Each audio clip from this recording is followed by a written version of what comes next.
Kinwat today news मध्ये आपले हार्दिक स्वागत। आपण पाहत आहात किनवट टुडे न्यूज। काही ठळक बातम्या।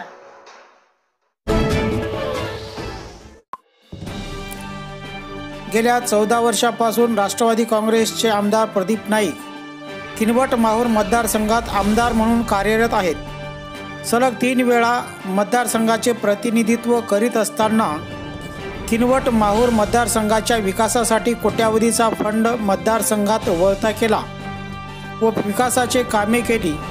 त्यात मतदारसंघात मोठमोठे बंधारे, साठवण तलाव, मृत तलावातील गाळ काढणे, रस्ते विकास, आरोग्य विषयक, शिक्षण विषयक विविध योजना या मतदारसंघात आणल्या।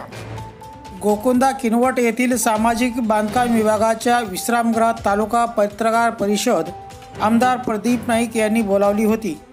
त्याप्रसंगी ते म्हणाले की या मतदारसंघातील मी केलेल्या विकास कामे तसेच सर्वसामान्यांच्या समस्या सोडवण्यासाठी केलेले प्रयत्न तळागाळापर्यंत पोहोचविण्याचे काम पत्रकाराद्वारे चांगल्या पद्धतीने होत आहे। जनता आणि लोकप्रतिनिधी यांच्यामधील दुवा पत्रकार आहेत। दोन्ही तालुक्यातील विकास कामासाठी मी कटिबद्ध आहे। आजपर्यंत मी कोणत्याही पत्रकारांचे मने दुखतील असे कधीही वागलो नाही व तसा वागणार नाही। सदरील पत्रकार परिषदेस वृत्तपत्राचे तालुका प्रतिनिधी, संपादक, राष्ट्रवादीचे तालुका अध्यक्ष प्रकाश गब्बा राठोड, माजी अध्यक्ष अनिल पाटील कराळे, युवा तालुका अध्यक्ष राहुल नाईक, तालुका प्रसिद्धी प्रमुख कचरू जोशी, प्रवीण मॅकेलवार इत्यादी कार्यकर्ते उपस्थित होते। या समयी पत्रकारांनी विचारलेल्या सर्व प्रश्नांना आमदार प्रदीप नाईक यांनी प्रभावीपणे उत्तरे दिली। Kinwat today news, Kinwat, Nanded.